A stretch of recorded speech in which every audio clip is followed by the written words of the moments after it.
Oi, tudo bem? Você tá bem? Eu tô bem, meu nome é Maísa. De novo, continuo sendo a professora Maísa aqui. Que título, né? Professora. Fico até arrepiada. Continuo sendo a professora aqui da Cultive, do módulo de Direito Tributário. Agora, complicado, né? Porque eu falei que eu ia trazer um módulo complicado. Caso alguém estivesse achando que o curso estava muito assim, muita água com açúcar e tudo, mas não se preocupa, aqui a gente agrada todo mundo.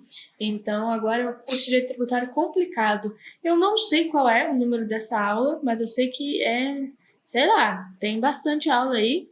E a gente está no meio do curso, né? A gente está falando das espécies tributárias agora, né? Na última aula, isso eu tenho certeza. E eu tenho certeza que você também viu, foi lá, deixou 5 estrelinhas, né? Não 4, não 4,5, não. 5. Eu mereço 5 estrelinhas. Eu me daria 5 estrelinhas e eu espero que você também me dê, tá? A questão é, na última aula a gente estava falando de taxas, né? E a gente estava falando sobre a questão das taxas serem ali referentes à prestação do poder de polícia ou do serviço público, né? E com relação ao serviço público ali, a gente tem que lembrar sempre que as taxas, elas, desde que sejam oferecidos os serviços, elas podem ser cobradas, tá? Porque a gente está falando de uma contraprestação. Então, se o serviço foi disposto para você, né? Se ele foi colocado em disposição para que você utilizasse, o fato de você não ter utilizado é problema seu. Falando uma linguagem bem comum, é assim. Ah, o João da composta de lixo. Passa o caminhão do lixo, mas o João quer fazer composta em casa para ajudar o meio ambiente. João, você vai pagar a taxa do caminhão de lixo, tá? Ah, mas aqui na minha cidade não paga taxa de caminhão do lixo, não paga nada. Mas sabe o que você paga? Você paga água, você paga luz. Ah, mas aí é a empresa privada. Pô, mas aí também você está complicando muito os exemplos, né? Tá ficando difícil. Assim fica complicado trazer um exemplo. Mas brincadeiras à parte, eu pretendo explicar toda essa parte de taxas, contribuições de melhoria. A gente falou também sobre contribuições de melhoria, né? A gente estava mostrando ali na última aula, que também tenho certeza que você viu, você jamais me deixaria na mão, jamais me deixaria falando sozinha. Eu tenho certeza que você viu. A gente estava falando sobre contribuições de melhoria, a gente estava falando ali sobre o que elas são, né? E qual que é a viabilidade política de você cobrar, por exemplo, as contribuições de melhoria na medida em que elas, né, dependem da cobrança por um serviço, uma obra pública, né? Então, assim, você pega aquele bairro que era só terra batida, lameado, seco, perento, aquele bairro, assim, lá nos cafundó do Judas da cidade, que ninguém quer saber, e aí você faz uma obra. Que maravilha! Você faz uma obra. E aí, no final, chega cartinha na sua casa cobrando. Você fala, nossa, graças a Deus, a minha rua da minha casa vai ser asfaltada, prefeito, ó, prefeito é um pai, falou que vai botar um parquinho aqui para as criançadas, agora vai ficar bom de morar aqui, que vai ter dignidade, né? Aí, na hora que a obra começa a ser feita, chega um carnezinho na sua casa. Hum, pega mal, né? Ah, mas teve a valorização imobiliária e tal, mas pega mal, né? Não pega não. Pega não, por favor. Cobrar para botar parquinho, sabe? Ah, não, foi uma obra super essencial que a cidade precisava.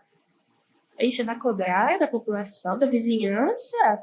Nossa, coragem. Então, assim, a ideia é, quando a gente terminar de trabalhar essas hipóteses aí tributárias, como contribuição de melhoria, taxas, essas coisas, a gente trazer exemplos também, tá? O slide tá errado, pelo amor de Deus. Aí eu vou falar disso hoje também, mas não é agora com vocês aqui, não. Essa aula a gente está falando de empréstimo compulsório, hein?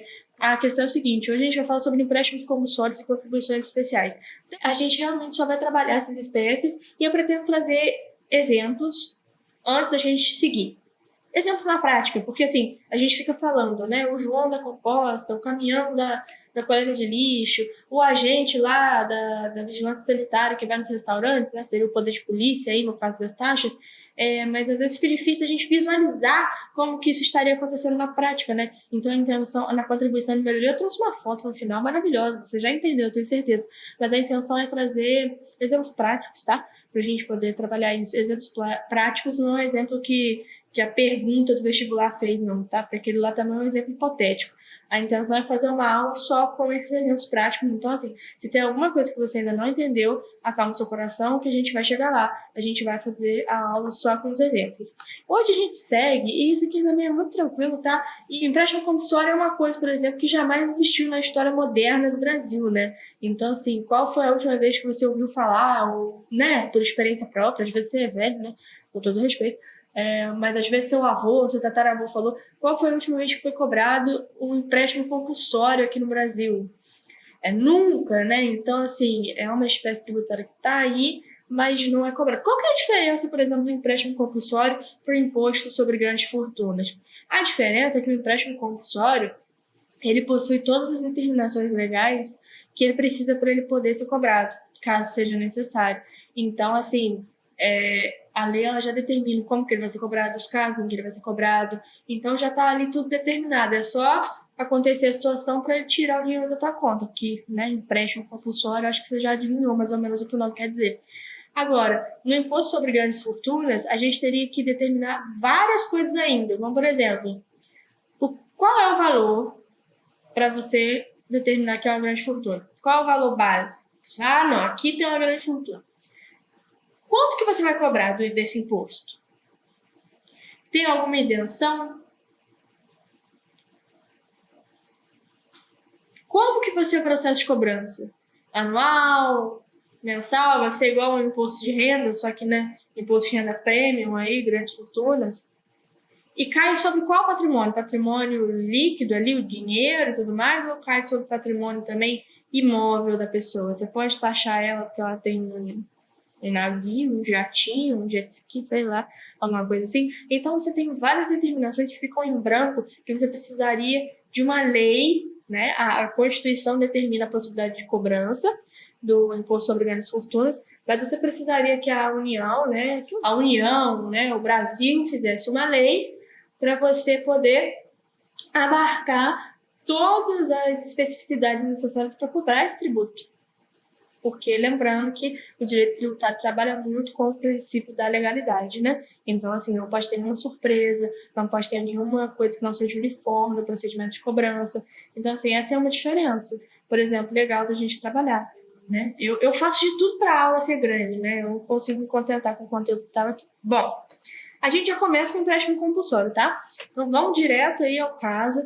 Ó, somente a União, artigo 15 do CTN, somente a União, nos seguintes casos excepcionais, pode instituir empréstimos compulsórios: guerra externa, calamidade pública ou alguma outra situação que leve à absorção temporária de poder aquisitivo. Poder aquisitivo de quem? Seu. A poupança, né? Repetindo a história aí. Vocês lembram quando a gente estuda em história que teve um presidente que catou o dinheiro da poupança de todo mundo? Então, é a mesma coisa. Só que nesse caso tem outras justificativas, né? Então, somente nesses casos... porque em direito a gente tem uma questão que é assim... esses artigos, esses incisos aqui, né? Que é esse 1, 2, 3 aí em número romano. Esses incisos, eles são taxativos ou não? Porra, é claro que é taxativo. Se é taxativo é assim, quer dizer que o empréstimo compulsório ele só pode ser, né, cobrado nesses 3 casos. Aí você fala que ele é não taxativo, quer dizer que você pode ter outras situações em que você interprete que é a situação para ser pedido um empréstimo compulsório. Não, nesse caso aqui, ele é taxativo, tá? Não, mas ocorreu um outro desastre natural, é uma pena, porque não tá aí, não pode ser cobrado um empréstimo compulsório, vai ter que ver outra coisa. É igual quando a gente fala que o tributo, né, ele não constitui sanção para ato ilícito. Olha, mas estão poluindo tudo. Mas vai lá no direito ambiental. Tem outras coisas, vai na Secretaria de Meio Ambiente da sua cidade. Vai no vereador que você elegeu cobrar a fiscalização. Não é no direito tributário. Então aqui a situação é a mesma. Mas caiu um meteoro no Brasil e infelizmente não tá aí, né? Não tá escrito ali, ó, meteoro caiu no Brasil. Então não pode, tá? Então, óbvio que é brincadeira o exemplo, mas o artigo 5º aí, 15º, ele trata de casos taxativos. O rol é taxativo, tá? Então, eu vou pensar em outras situações. Não vai pensar em nada. Direito tributário, você não tem que ficar pensando em nada. Nada. Eu acho que... Não acha nada. Você vai ler o que a lei está falando. Cara crachá. Existia uma situação de guerra. Pode cobrar empréstimo compulsório? Pronto, cobrou.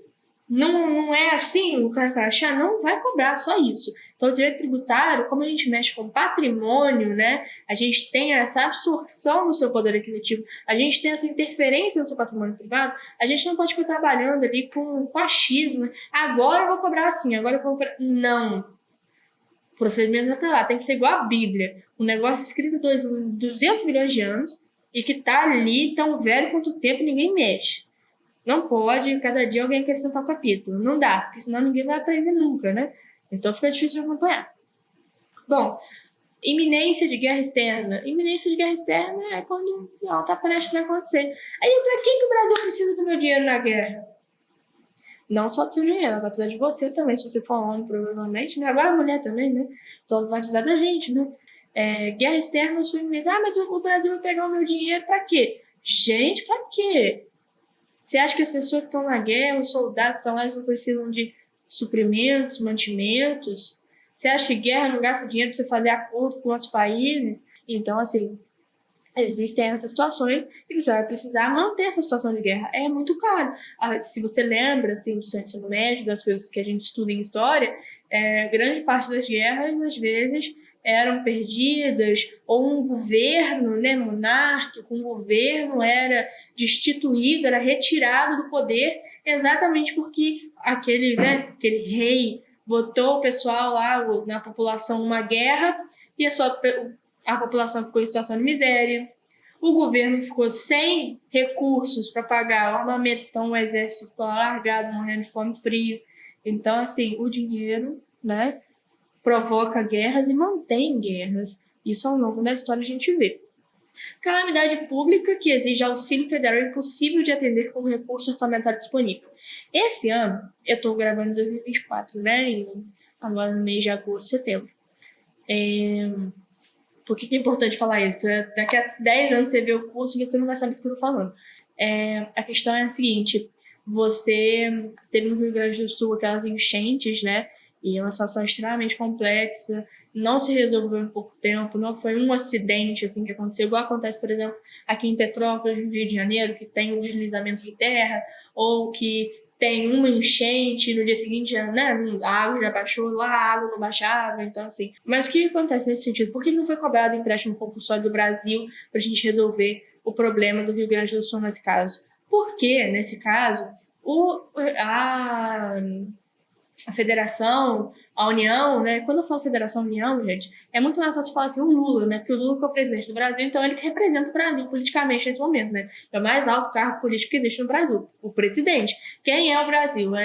Tá sendo representado pelo Lula, pelo projeto de governo dele e todas essas questões. Se eu ficar falando isso, eu vou confundir a cabeça de vocês. Vai que amanhã troca o presidente, eu vou ter que mudar no meio do curso? Pô, não dá, né? Então, assim, quando eu digo a União, não sei o quê, eu tô falando de Brasília, lá onde fica no parlamento, lá onde mora o presidente da República, lá de onde saem as ordens.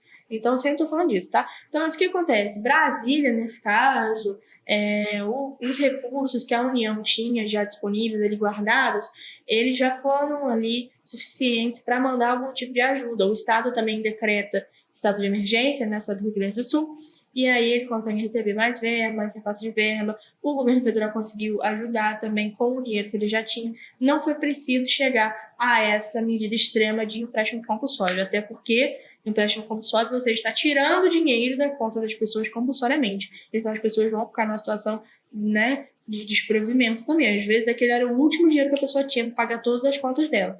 E aí, o que você faz, né? Então, também é uma política, é uma medida que tem um impacto político negativo, né, muito grande, pode ter esse impacto negativo muito grande. Então, é necessário evitar esse tipo de coisa. Mas, se fosse necessário, ele poderia fazer, por exemplo. Tem essa possibilidade, tá? Então, realmente, é um desconto do teu dinheiro que tá na conta do banco. Mas eu não quero que faça esse desconto. Vai ter que ir lá no caixa, no banco, vai ter que sacar o dinheiro todinho, esconder debaixo do colchão. Porque se tiver na conta, a União tem essa prerrogativa, está na lei, tem essa prerrogativa para que ela possa retirar esse dinheiro para caso de calamidade pública, guerra externa, ou outra situação, como é aí o terceiro e último inciso, né? Outra situação Tá escrito conjuntura, mas é só para ficar mais difícil, ou outra situação que exija esse tipo de recolhimento do dinheiro. Então, assim, vamos supor, aconteceu uma tragédia humanitária no Brasil. Não é o caso, né? Mas pensa assim, num lugar, por exemplo, que tem tsunami, tem furacão. Passou um tsunami e aí a população fica... Não tem como atender todo mundo ao mesmo tempo. Não tem como reconstruir todas as casas. Não tem como achar todo mundo que morreu. E tá todo mundo sem casa, todo mundo nos abrigos. Nos abrigos não tem água, não tem luz. E tá tendo situação de roubo. Então, assim, o negócio tá pegando fogo. O que a União, né, poderia fazer nesse caso, pensando no Brasil? Aqui eu sei que não passa tsunami, mas a gente está imaginando o que a gente poderia fazer. A União poderia penhorar na conta de todo mundo, né, retirar compulsoriamente, descontar da sua conta o valor que ela precisa para fazer o pagamento ali da reconstrução das casas, qualquer coisa que ela precisar. A gente precisa do dinheiro, a gente está sem dinheiro nenhum, a gente precisa de dinheiro para comprar mantimento para as pessoas que estão nos abrigos. Pô, ok, então ele vai fazer essa captação compulsória do dinheiro e vai fazer essa compra. E o fato de ser um empréstimo não quer dizer que vai ser devolvido, tá? Óbvio que a lei determina aí que vai ser fixado o prazo do empréstimo, né? Então, qual prazo ele vai durar, quando que você vai pegar, como você vai pegar, o que vai acontecer. Mas tem a possibilidade também de você determinar as condições de resgate, ou seja, como é que você pega o dinheiro de volta, né? E se não usou? Você vai pegar o dinheiro de quem? Tem que, né, fixar as condições, né? Não só do resgate do empréstimo, mas também do empréstimo. Então, vai ter que ser um comunicado, tudo direitinho. Então, não, o tsunami passou no Rio de Janeiro. A gente vai precisar pegar todos os outros estados brasileiros, o valor. Então, você tem que mandar para todos os outros estados brasileiros. Não adianta você retirar, fazer esse desconto da conta de quem mora no Rio de Janeiro, né? Porque passou o tsunami aqui. Então, você tem que pensar em outros locais. Tem essa questão, tá? Então, a lei, ela fixa o prazo do empréstimo. Então, para que vai ser feito? Quando que vai ser feito? E as condições do resgate, ou seja, como é que você devolve esse dinheiro. Mas e se não me devolver? Não te devolveu, você vai reclamar com quem? Vai ter você e mais 500 na linha, né? Então, assim, é uma situação que a gente sabe que a lei ela não foi feita para ser dessa forma, mas é uma situação que a gente sabe que, assim, se houver um empréstimo, porque existe uma situação de guerra, calamidade, ou qualquer outra desgraça que exija que a União ela faça essa intervenção, bom, eu tenho quase certeza de que em qualquer um desses casos ela não está nem um pouco preocupada em te devolver nada, né? Que a situação está feia. Aí, esse aqui é o empréstimo compulsório, tá? Mas vamos lá. A gente passa para outra espécie tributária que a gente ia ver nessa aula, né? A gente vai ver agora, que é a contribuição especial. A contribuição especial é tipo o imposto. O imposto, você fala, um imposto. Aí quando você vai ver, quais são os tipos de impostos que existem? Nossa Senhora, ICMS, IPI, ISS, não sei das quando, imposto de importação, imposto de exportação, IPTU, IPVA, ISQN, cacetada de coisa. A contribuição especial é a mesma coisa. Quando você fala contribuição especial, você está falando de uma categoria completa, mas ela tem várias coisas ali dentro. Por exemplo, um exemplo de contribuição especial é o desconto do INSS. Os descontos que você tem no INSS, eles têm no crédito tributário. Alguém te pergunta se quer que desconte da tua folha de pagamento a contribuição que você faz para o INSS, para depois você ter sua aposentadoria? Alguém te pergunta? Não, ninguém te pergunta, vai lá, tira. Então, a contribuição compulsória de natureza tributária, exatamente porque é uma contribuição compulsória e tem essa natureza de solidariedade, porque toda vez que você paga o seu INSS, você tem acesso não só à aposentadoria, mas a vários outros benefícios. E se você não utilizar eles agora, não tem problema, é uma questão de solidariedade social, você está pagando para outras pessoas. Então, o desconto do INSS é um tipo de contribuição especial, tá? Eu acho que o nome é contribuição especial, porque eles ficam meio sem criatividade para colocar, tá? A contribuição especial pode incidir sobre a folha de pagamento, lucro da empresa, tem várias opções. Eu trouxe desse caso aí vários exemplos, porque, para mim, por exemplo, o que eu sempre tive dificuldade de compreender foi contribuições especiais, exatamente não porque o conceito é difícil, né? Acabei de falar aqui, contribuição especial é um desconto compulsório que você faz para financiar alguma atividade também, mas é pela falta de exemplo. Então fica um negócio muito teórico, assim, muito abstrato, muito duro, sabe? Então fica difícil de ver. Mas, de qualquer forma, eu trouxe exemplos para eu vou ficar nesse caso. A contribuição especial é um tributo cuja arrecadação é destinada ao financiamento de programas e órgãos ligados à seguridade social. É o que eu estava falando. Então, a gente tem aqui um exemplo. O Programa de Integração PIS e o PASEP. Vocês sabem o que é PIS, PASEP? Você tem aí o Programa de Integração Social PIS e o Programa de Formação do Patrimônio do Servidor Público, que é o PASEP. Você tem o PIS-PASEP. Você financia a Seguridade Social dos trabalhadores que são aí, no caso, servidores públicos que não são seletistas, tá? Você tem seguro-desemprego, abono salarial, outros direitos trabalhistas. Por quê? Porque aí já entra um pouco uma questão mais jurídica, assim, mas ainda assim não é difícil de compreender, tá? Por quê? Você tem, por exemplo, o INSS, né, que é para todos nós meros mortais, e esse INSS é, né, financiado por meio das contribuições, tá aqui o nome, por meio das contribuições especiais, é descontado ali o valor do seu INSS. Quando você é servidor público de uma categoria especial, né, então você é diplomado ali, você entra, né, por meio de concurso e você não é CLT, né, porque tem servidor público que é CLT, mas você é um servidor público que não é CLT, você tem o seu estatuto autônomo, você responde a outro meio de previdência, né, não é do INSS. Então, você precisa contar com programas como esse, como o PIS-PASEP, tá? Então, o PIS-PASEP é para financiar o seguro-desemprego, abono salarial e outros direitos trabalhistas dos servidores públicos não seletistas. Tem também o COFINS, que é a contribuição para o financiamento da Seguridade Social, tudo relacionado à Seguridade Social, exatamente porque as contribuições especiais estão ligadas à contribuição especial. A Seguridade Social está ligada a contribuições especiais, tá?